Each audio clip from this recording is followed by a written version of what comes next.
Vamos ler o principal, que é a palavra de Deus.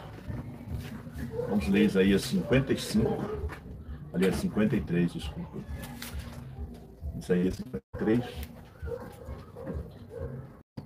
Quem deu crédito à nossa pregação e a quem se manifestou o braço do Senhor? Porque foi subindo como renovo perante ele, como raiz de uma terra seca. Não tinha parecer nem formosura. E olhamos nós para ele, nenhuma beleza vimos para que o desejássemos. Era desprezado e o mais indigno entre os homens, homem de dores, experimentado nos trabalhos, e como um de quem os homens escondiam o rosto. Era desprezado e não fizemos dele caso algum.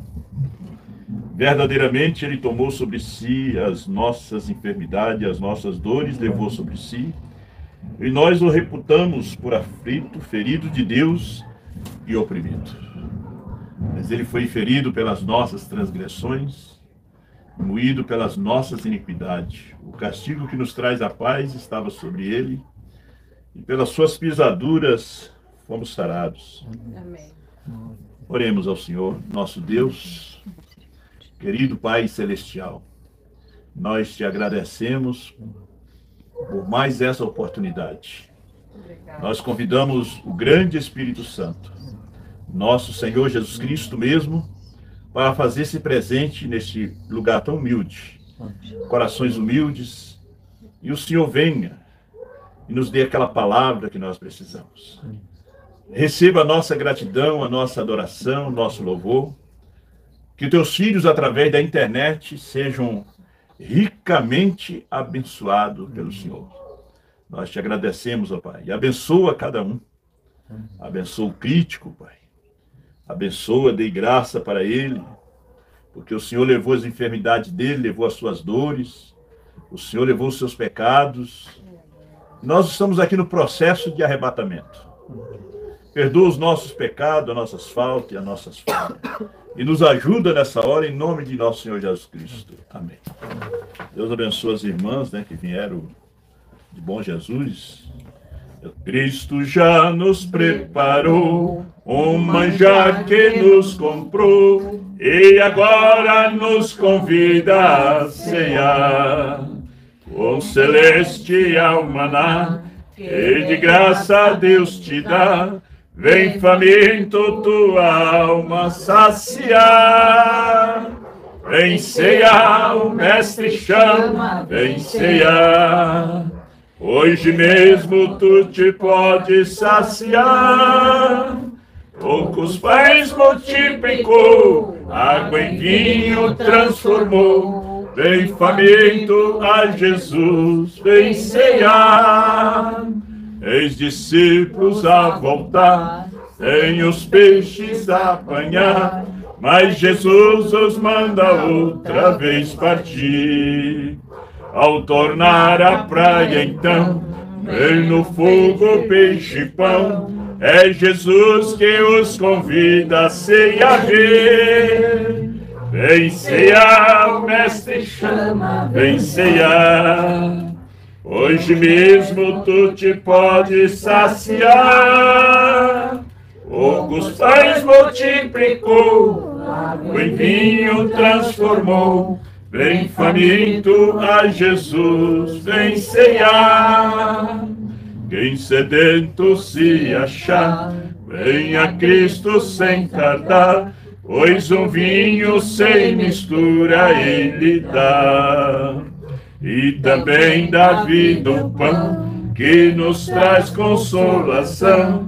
Eis que tudo preparado já está.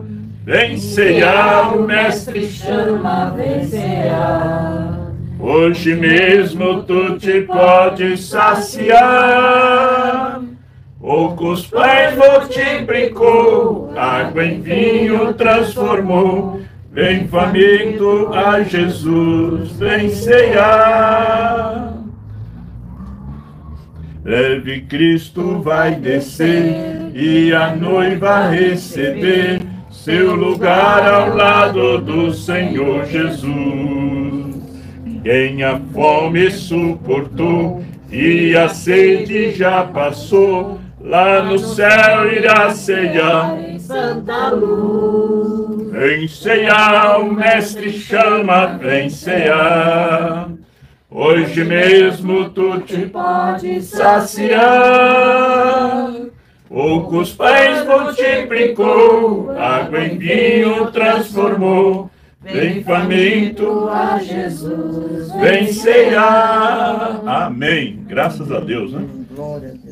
Vamos ouvir então a irmã Jessi cantando um hino para nós. Por toda a minha vida, ó Senhor, te louvarei, pois teu fôlego é a minha vida, e nunca me cansarei. Posso ouvir a tua voz, é mais doce do que o mel, que me tira dessa cova e me leva até o céu. Já vi fogo e terremoto, vento forte que passou. Já vivi tantos perigos, mas tua voz me acalmou. Tu dá ordem às estrelas, eu mar os seus limites. Eu me sinto tão seguro em teus braços, ó Altíssimo. Não há ferrolho, nem portas que se fechem diante da tua voz. Não há doenças, nem culpas que fiquem de pé diante de nós. E a tempestade se acalma na voz daquele que tudo criou, pois sua palavra é pura, escudo para os que nele crêem. Não há ferrolho, nem portas que se fechem diante da tua voz. Não há doenças, nem culpas que fiquem de pé diante de nós. E a tempestade se acalma na voz daquele que tudo criou, pois sua palavra é pura, escudo para os que nele crêem. Amém, Jesus. 2 Coríntios, capítulo 11, versículo 12. Mas o que eu faço, ou farei, para cortar a ocasião aos que buscam ocasião, a fim de que, naquilo em que se gloriam, sejam achados assim como nós. Porque tais falsos apóstolos são obreiros fraudulentos, transfigurando-se em apóstolos de Cristo. E não é maravilha, porque o próprio Satanás se transfigura em anjo de luz.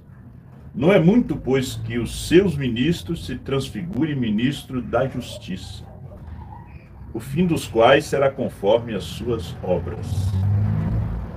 Que Deus abençoe a leitura da sua palavra. Nós vamos curvar nossas cabeças, vamos ter um momento de oração. Nosso querido Deus, nosso Pai Todo-Poderoso, abençoa cada filho, a cada filha, e que o Senhor tome esse pouco de pó nas tuas mãos e usa como o Senhor queira usar, porque o Senhor conhece as necessidades de cada um de nós. Perdoa os nossos pecados, as nossas faltas e as nossas falhas. Em nome de Jesus Cristo. Amém. Poder sentar, Deus abençoe cada um. Nós estamos aqui na cidade de Jaquirana, na casa do nosso irmão Delmarco. E um bom grupo de irmãos, né? Às vezes tem mais irmãos aqui do que tem, às vezes, no culto de quarta-feira, em Sapucaia e outros lugares. Mas, lembrando que disse o profeta Amós, que viria uma fome nos últimos dias, ele disse que não era fome de pão, era de ouvir, nem sede de água, mas de ouvir a verdadeira palavra de Deus. Se houve um tempo de tanta pregação, foi esse tempo, né? Nem no tempo do irmão Branham tinha tanta pregação quanto hoje. Você vai na internet no domingo, é tanto culto. Durante a semana é tanto culto, é tanta pregação, é tanto hino, né? Mas haveria o tempo, que é hoje, de uma fome pela verdadeira palavra de Deus. As pessoas iam correr de mar a mar, de norte ao sul, de leste a oeste, buscando ouvir a verdadeira palavra de Deus. Amós capítulo 8, versículo 11, a seguir, né? Mas nós vivemos num tempo que Jesus falou em Mateus 24, de engano. Você sabe que o engano trabalha com 99% da verdade. Por que não falar 100% da verdade que o engano trabalha? Você veja que a Escritura disse que Satanás se transfigura em anjo de luz, né? Luz, né? Jesus é o quê? A luz, luz do mundo. Eu sou a luz do mundo, né? Veja que ele se transfigura na primeira criação de Deus, né? Deus criou, a primeira coisa foi luz, porque tinha trevas, né? A treva já não é uma criação, é uma perversão. Então ele se transfigura em anjo de luz. Nós sabemos que quando Lutero apareceu, Lutero era uma luz, né? Quando o Wesley também apareceu, ele também era uma luz. Quando o Pentecoste apareceu, o povo falando em língua, profetizando, também era uma luz. Quando Branham apareceu, era uma luz maior. Veja que Satanás se transfigura em anjo de luz, né? Ele, depois de Lutero, ele transfigurou-se na luz de Lutero, né?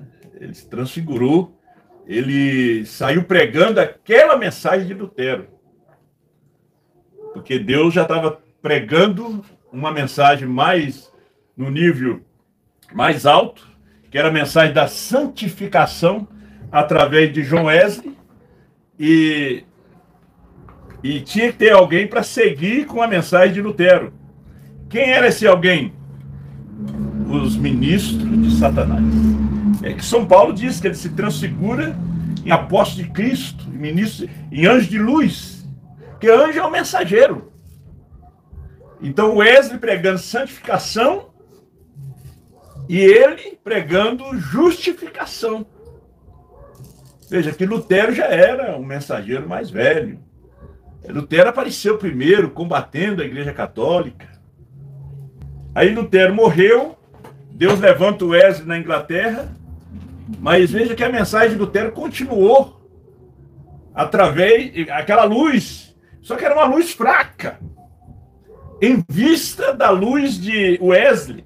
Wesley mandou parar com a bebida, com os bailes, com o charuto, que Lutero não conseguiu tirar, com o vinho, que Lutero não conseguiu tirar. Foi uma batalha. De um lado, o vinho novo. Quem era vinho novo? Era a mensagem de John Wesley, santificação. Era uma mensagem nova. Do outro lado, o vinho velho. A mensagem de Martinho Lutero. Jesus diz que quem bebe o vinho velho não quer o novo. Eles iam dizer, Lutero apareceu primeiro. Aí não podiam ver que a escritura de São Paulo, que Satanás se transfigura em anjo de luz, estava aqui. Agora, depois que John Wesley morreu, e Deus começou a trabalhar com os pentecostais, Satanás começou a trabalhar com a luz de John Wesley, da santificação. Nós vemos que levantou grandes igrejas santificadas no Brasil. É porque um vaso limpo, ele está vazio. E naquele período de santificação, Deus estava limpando o vaso para poder encher do Espírito Santo. Então, quando chegou o tempo da descida do Espírito Santo, da restauração dos dons, Satanás estava trabalhando com a mensagem da santificação. Já viu igreja tão santificada como a Deus é amor? vem a Assembleia de Deus, vem a Cristã do Brasil, né? E a congregação, e assim sucessivamente, a Escritura se cumprindo. Ele se transfigurando no anjo da luz de Wesley. E depois que o movimento pentecostal apagou o fogo, que Deus trouxe a palavra revelada, porque Deus não é aquele que reforma, Deus restaura e revela. Então, Satanás aparece, falando em línguas, tendo visões, colocando mulher no púlpito, mulher pregadora.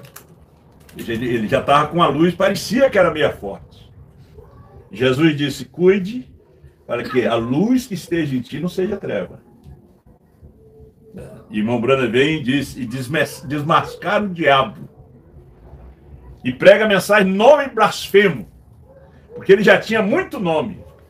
Ele já tinha o nome de Assembleia de Deus, Pentecostal Unida, Congregação Cristã, Deus é Amor. E irmão Brana prega nome blasfemo. Tem nome de que vive, mas está morto. E ele disse, os demônios também falam em língua. E a evidência de receber o Espírito Santo não é línguas. É poder receber a mensagem do dia, a mensagem da hora. Meus irmãos, e o diabo não para por ali, porque ele se transfigura em anjo de luz. Ele transfigurou-se no anjo da luz de Lutero, quando Lutero já tinha ido, porque é um anjo caído. Agora, quando nós chegamos no tempo, depois da partida do irmão Brana, ele viu que Deus trabalhou na mensagem do irmão Brana. Que a mensagem do irmão Brana era luz. Era Deus numa carne. Então ele começou a trabalhar com a mensagem do irmão Brana. Depois da morte, dizendo que o irmão Brana ia voltar. Para poder revelar selos, trovões, 7º selo, 7 trovões, novo nome, visão da tenda. Veja que essa luz espalhou. Só que era uma luz falsa. O irmão Brana pregou a intermitente luz vermelha do sinal da sua vinda. Ele falou sobre a luz falsa. É um homem aqui que pode acender a luz. Ele falou sobre aquela luz falsa que eles usaram para assaltar o trem pagador na Inglaterra. Foi uma luz falsa que o trem teve que parar. Quando parou, os ladrões entraram. Então ele veio com a luz falsa da mensagem. Aí ele veio com a luz falsa da dualidade, da mesa sacerdotal, o grupo de pastores. Aí Deus tem que novamente surgir com a sua verdadeira luz, a terceira puxada. No ano 2000, quando nossos ouvidos nunca tinham ouvido que o Cordeiro tinha saído do trono, que a intercessão tinha terminado, que ele tinha subido com um novo nome, que BRANHM é perfeito, é perfeição. E então, quando essa luz brilhou, você sabe que se você olhar demais na luz, você fica cego. A luz tem que clarear o seu caminho. Muita gente olharam demais nessa luz e ficaram cegos. Essa luz vai iluminando. Agora, quando você é filho da luz, você tem luz.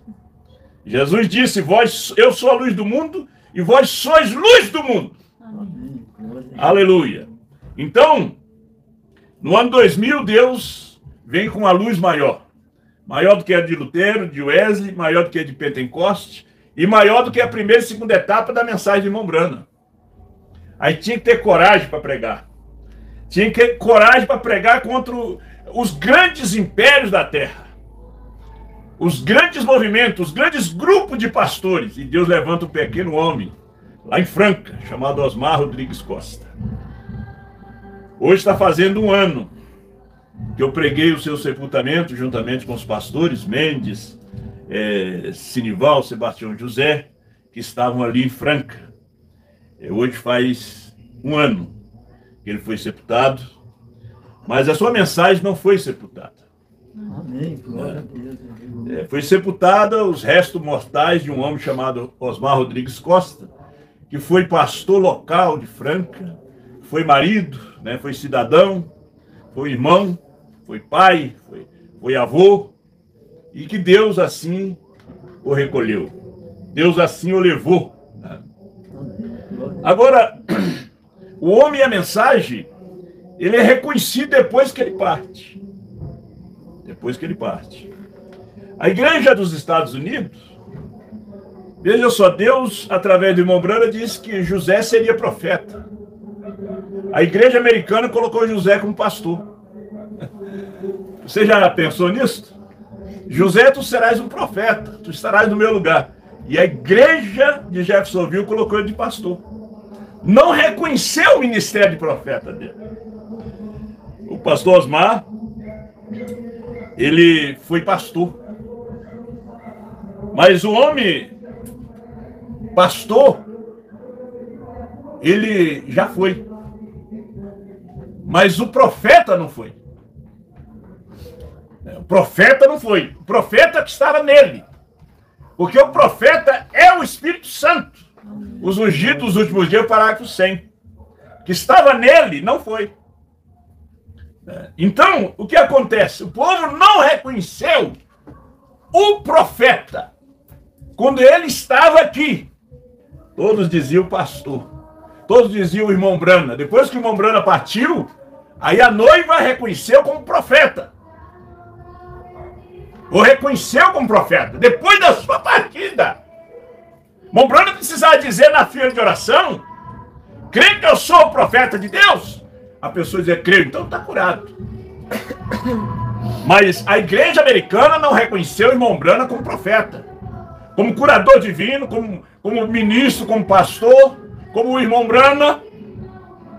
A igreja do Brasil não reconheceu o Osmar como profeta, mas como pastor. A igreja de Franca até hoje diz que ele é o pastor Osmar. Mas a noiva hoje, Ezequiel 33, 33, vocês vão lá ler. A noiva o reconhece como profeta. Porque João, a mensagem da brecha, é apóstolo e profeta. E nós pregamos isto por muitos anos. A posição de João. Mas a Virgem Nécia, ela nunca vai reconhecer. Agora, depois que ele partiu, nós começamos a incentivar o povo a ouvir mais a mensagem, ouvir mais o CD, ouvir mais a sua voz, que não era um pastor, era um profeta. Os filhos têm como pai, a esposa tem como marido, mas hoje não é marido, não é pai, ele não é pastor, ele é profeta. Eu tenho uma mensagem para amanhã sobre isso. Ele é profeta. Pastor Mendes, entre todos os pastores, foi o único que viu no pastor Osmar um profeta quando ele estava vivo. Ele dizia para mim: profeta. Então, vocês que procuram elevar o homem, vocês têm que reconhecer que aquele Espírito Santo, que é o profeta do dia, ele não morreu. João é profeta. Aquele ministério, aquela voz, que a noiva tem que continuar ouvindo esta voz. Ouvindo. Eu gostaria de ler algo aqui para vocês. Espero que vocês tenham entendido. Tem gente que leva para um outro lado, mas o espiritual ele reconhece, né? Ele reconhece. Porque é difícil você ir no púlpito e dizer que ele é profeta. É fácil você falar que ele é pastor. Goiânia chama ele de pastor, outros chamam ele de Osmar, né? Mas a esposa o reconhece como profeta.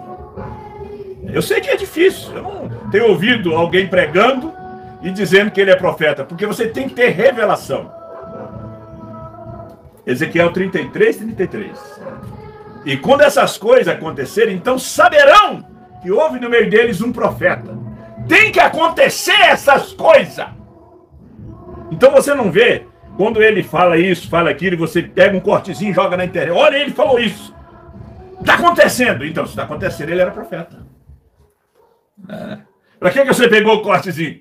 E dizer, olha, o que ele disse está acontecendo. Irmão Brana disse que a Califórnia ia para o fundo do oceano. Irmão Brana falou sobre Hitler, Mussolini, Stalin, Eichmann, e aconteceu a Segunda Guerra Mundial. Mesmo assim, a América não reconheceu ele como profeta. Mas depois da sua partida, a esposa o reconheceu, não só um restaurador, mas um profeta vidente, revelador da palavra.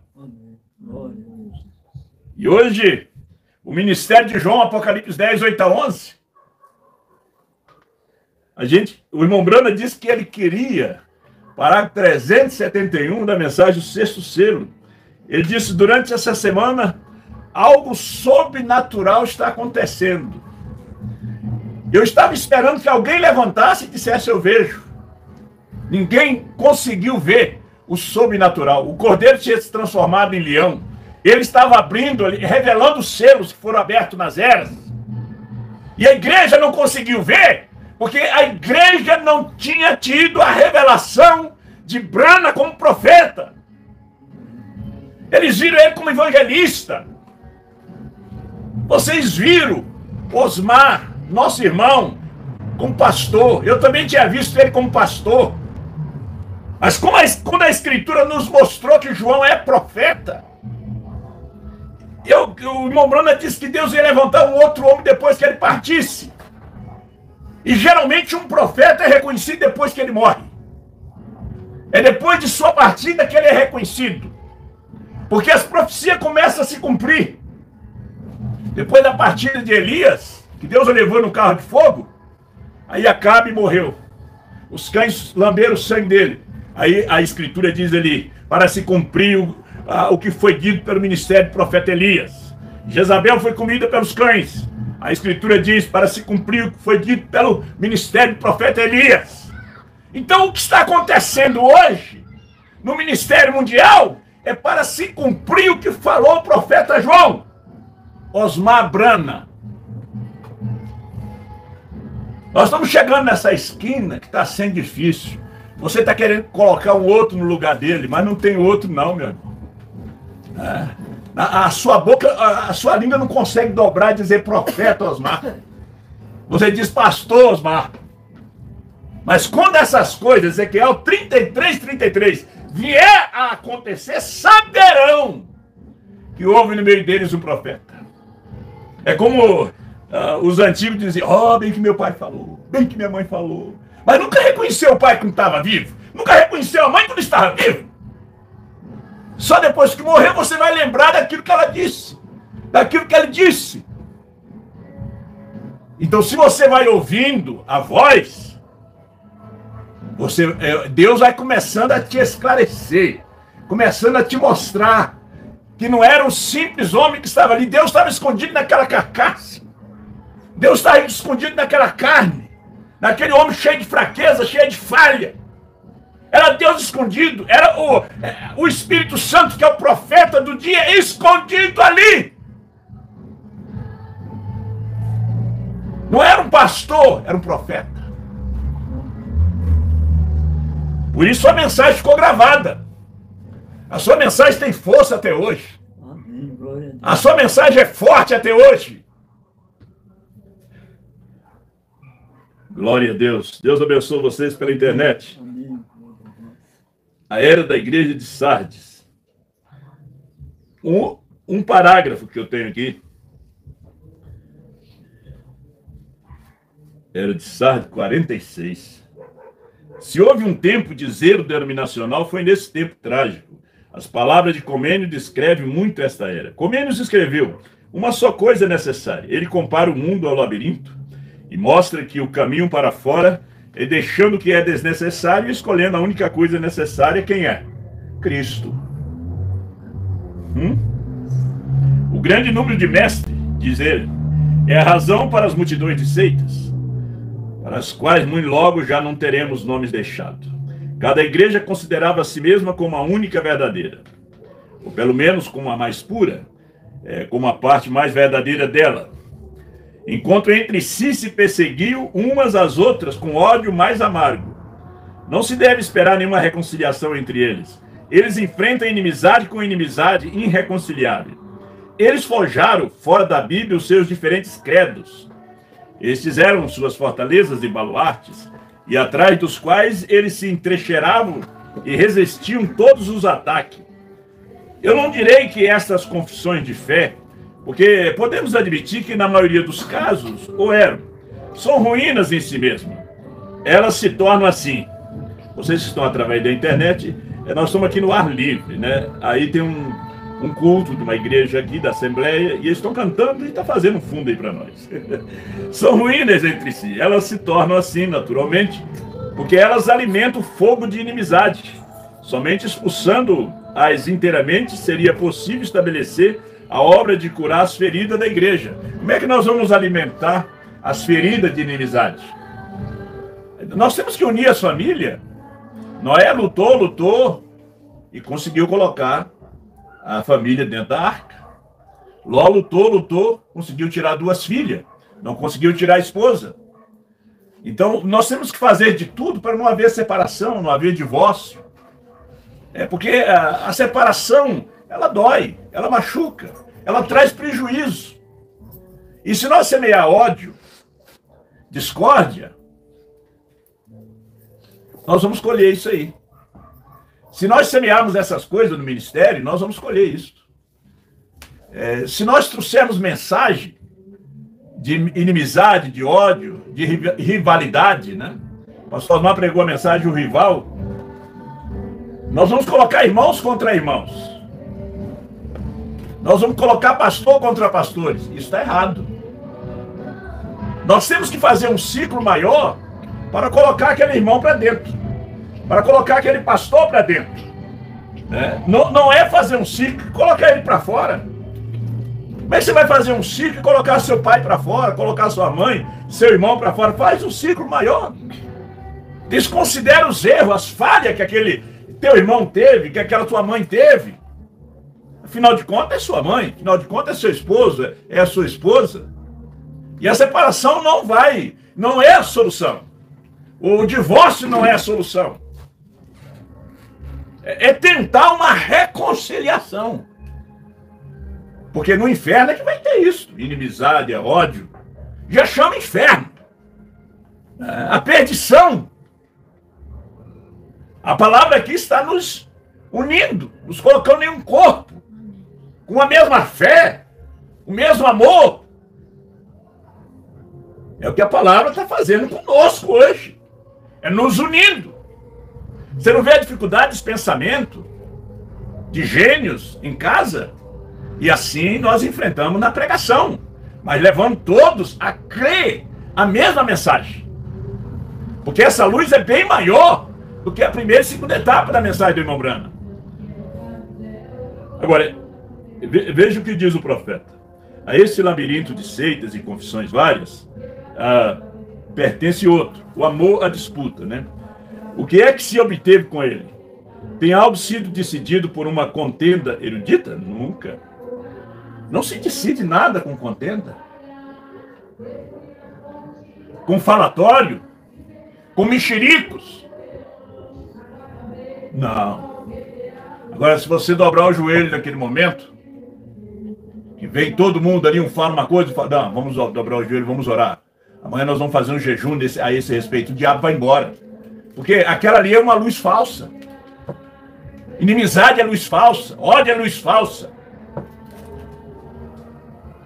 Então ele disse, seu número tinha sido aumentado. Satanás é o maior sofista.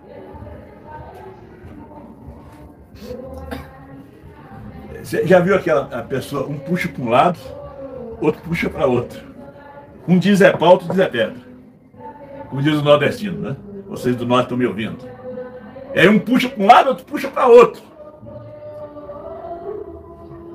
E assim é o evangelho. Satanás é o maior sofista. Você sabe o que é isso? O profeta explica aqui, detalha, como é que ele é. Ele nunca tem sido vencido em uma contenda de palavras. Já pensou você discutindo com o seu marido? Ele tem a razão dele, você também tem. Hein? Aí você vai ver que o sofista está ali, Satanás está ali. O que é que você faz? Como é que ganha essa batalha? Como é que ganha? Deus tem uma arma para vencer isso aí. Humildade. Não é ser chantagista, não. É humildade. Deus não discute e nem os seus filhos. Por isso o sétimo selo é silêncio. E às vezes os filhos ficam escutando aquela briga, aquela discussão. Um tem razão, né? Um joga praga no outro. Veja só que tipo de lar será no futuro. O lar daqueles filhos, aquela maldição acompanha aqueles filhos. Acompanha as suas famílias. Aí casam e tem um casamento errado. Porque não oram. Aí consegue aquele rapaz que também já traz uma maldição hereditária dos seus pais. Aquela mulher já vem com a maldição hereditária. Gente, é só o novo nascimento para quebrar essa maldição. É só o novo nascimento. Aí você pensa que você vai resolver isso, a polícia não resolve. A polícia encerra na cadeia. Sai dali, sai pior. A tortura não resolve. Pois assim teríamos um mundo melhor? Não. Só o que constrói é o amor. O amor é a disciplina. E às vezes a gente acha que vai resolver. Maldição hereditária. Só um novo nascimento. Só um arrependimento. Somente aquela pessoa encontrar com Deus. Ele tem que encontrar com Deus como Moisés na sarça. Moisés foi mudado quando ele encontrou com Deus na sarça. Saulo foi mudado quando encontrou com a coluna de fogo na estrada de Damasco. Você também será mudado ou mudada se você tiver um encontro com a coluna de fogo. Pastor, você é mudado se você tiver um encontro com a coluna de fogo. Eu não quero semear aqui discórdia. Dizer para meus irmãos, não escuta o fulano, não escuta o Beltrano. Não escuta os seus cultos. Não. Que tipo de mensagem ensinou o irmão Brana? Que tipo de mensagem ensinou o pastor Osmar?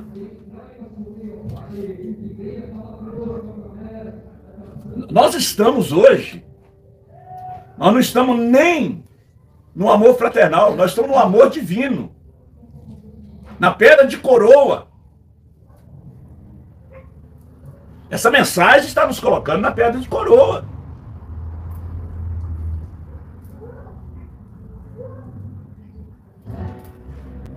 Então, Satanás é o maior sofista. Ele nunca tem sido vencido em uma contenda de palavra. Nas coisas divinas, as palavras dos homens são usualmente mais ouvidas do que a palavra de Deus. A palavra do homem é mais ouvida do que a palavra de Deus. Cadê a palavra de Deus? Coloca a palavra de Deus para você ver. Termina a contenda. Às vezes a palavra de Deus num lar é só o silêncio. É só o silêncio. Você lembra daquela mulher? Que o marido era bêbado e estavam falando mal dos crentes lá no bar.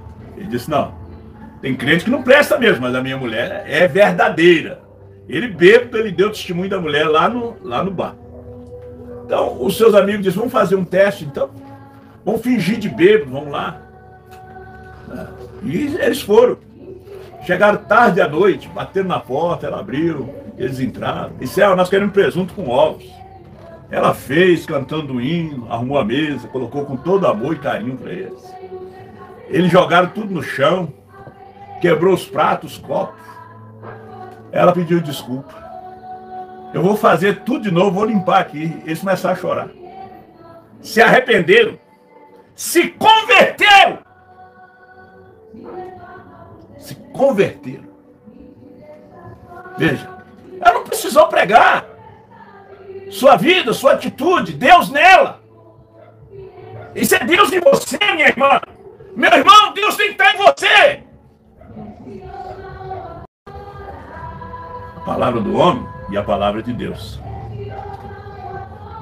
Não era um homem. Brana não era um homem. Era Deus que falava. Osmar, era Deus que falava. Hoje você vê, era um profeta. Você diz, não, era um pastor, era um homem. Sim, foi um homem para os filhos, um pai, um avô, mas para a igreja, um profeta. Porque a igreja desse dia era percepção profética. Vou ver se termino aqui. Aleluia. Cada um tagarela como lhe agrada. Ou mata o tempo aprendendo dissertação sistemática e desaprovando os pontos de vista de outro. Mas tem gente tentando desaprovar a mensagem do irmão Brana. Tem gente no mundo hoje desaprovar a mensagem de João, dizendo, não é profeta, não foi. Como ele. Nenhum homem ensinou como ele. Nenhum homem trouxe a mensagem como ele trouxe. Olha, sobre novo nascimento e como o homem deve ser transformado na semelhança de Cristo para se tornar participante da natureza divina. 2 Pedro 1:4. Quase nada é dito do poder-chave. A igreja tem perdido o poder de reter. Somente o poder de perder tem permanecido. Os sacramentos, dado como símbolo de unidade, de amor e de nossa vida em Cristo, têm sido transformados em ocasião de conflitos, uma causa de ódio recíproco, centro de sectarismo, em suma, a cristandade um labirinto. A fé tem sido subdividida em milhares e você será um herético se deixar de aceitar. Veja só o que fizeram com a fé. A fé foi cortada em milhares e milhares de pedaços. Foi fragmentada a fé. Cada um tem um pedaço de fé. Agora vem uma mensagem para nos levar a uma unidade de fé. Uma unidade de fé. Oh, meus amados irmãos. Então ele disse aqui. O que é que pode evitar isso? Hein? Somente a única coisa necessária é voltar para Cristo, olhar para Cristo como único líder e andar em seu passo, deixando de lado todos os outros caminhos até que todos alcancem o alvo. E chegamos à unidade da fé. Olha, nós chegamos aqui, Efésios 4, verso 13. Deixando de lado essas coisas, essas picuinhas. Para que nós possamos chegar à unidade de fé. Aquela fé que foi ensinada. Batalha pela fé que uma vez foi dada aos santos. Judas 3, não é isso? Assim como o Mestre Celestial edificou todas as coisas na base das Escrituras, assim também devemos deixar todas as particularidades de nossas confissões particulares e ficar satisfeito com a palavra de Deus revelada que pertence a todos nós. Com a Bíblia em nossa mão, devemos clamar. Minha irmã, está na minha mão, está na sua mão, está a promessa. Você tem algum problema? Meu irmão e minha irmã pela internet, vários irmãos aqui, é só você pedir. Pedir, dá-se-vos-á. Dobra os seus joelhos e pede. O que você quer, o que você deseja. É o batismo do Espírito Santo que cada cristão deveria ter. Peça. Aqui, ó. Se a palavra eterna de Deus. Estou aqui na era de Sardes ainda. Então ele diz, eu guardarei obedientemente os seus mandamentos. Eu espero no que ele tem prometido. Ouça, ó cristãos, há somente uma vida. Porém a morte chega a nós em milhares de formas diferentes. Você sabia? Como é que a morte chega? Em milhares de formas diferentes. Ah, o fulano estava bem de manhã. O que aconteceu? Hein? Ah, deu uma dor de cabeça, foi para o hospital. Soubemos que ele morreu. Uma dor só de cabeça. Tropeçou, caiu. Estava jogando veneno, banhando o gado. E expirou um pouquinho do veneno. Morreu.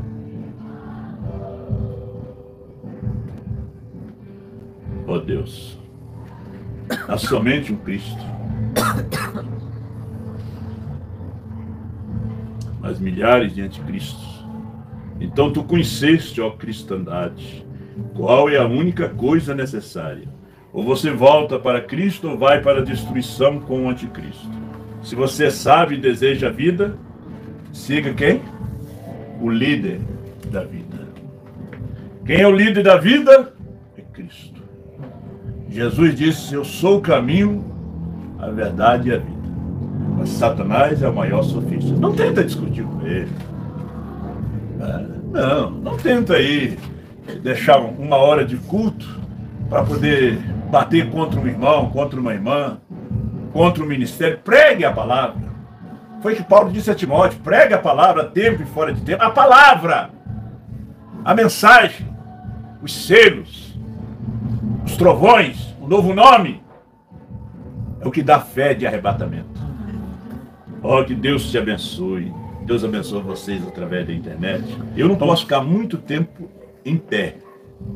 Eu vou fazer 70 anos, não é pela idade, né? O senhor está com 87, né? É 87? Quase 89 já. Opa, quase 89, né? Então, 12 anos mais velho do que eu. O problema da diabetes. O pastor Osmar teve esse problema também. Eu tomo vários comprimidos para diabetes por dia, para manter ela controlada, né? Então, as minhas pernas aqui agora estão dormentes. Não fico muito tempo. Eu poderia pregar mais tempo, né? Mas aí não somente a idade, mas isso aí de manhã eu tomo 2 gripe pirida, 1 gripe camida, 1 Forgiga, mais 2 metformina 850. São 6 comprimidos de manhã. 2 meio-dia, metformina, mais 2 à noite. São mais 10 comprimidos. Fora os suprimentos que eu tomo. Suprimentos não tem contraindicação. Mas eu preciso das suas orações, né? Eu vi como o pastor Osmar sofria muito com isso. O Jonathan dirigindo para ele. O Jonathan também com a diabetes muito alta, né? A 1. Tomando insulina no umbigo, toma até hoje. Vocês lembram de orar pelo Jonathan, né? Filho mais velho do pastor Osmar, que era o seu motorista. E o pastor Osmar também tinha que tomar muito remédio para controlar a diabetes. E pregava a semana toda, né? Hoje, graças a Deus, nós temos essa mensagem. Graças a Deus que Deus levantou um profeta aqui no Brasil. Porque essa mensagem da terceira puxada só poderia ser trazida por um ministério profético. O ministério profético hoje, a esposa reconhece. A igreja reconhece um pastor, reconhece um homem. Mas nós não reconhecemos só um pastor. Hoje ele não é mais pastor. Ele não pastoreia lá na sexta dimensão, né? Mas é profeta. Samuel não era sacerdote no paraíso, ele era profeta. E ele disse a Saul, amanhã tu e teus filhos estarão comigo. Então, meus irmãos, isso é Bíblia, isso é mensagem. Então, enquanto a gente tem força, a gente não está buscando aposentadoria, como as igrejas aposentam os pastores, né? Nós estamos aí para tombar o campo de batalha. Lutando, Deus abençoe vocês no Rio de Janeiro, no Pará, por toda parte, do Rio Grande do Sul.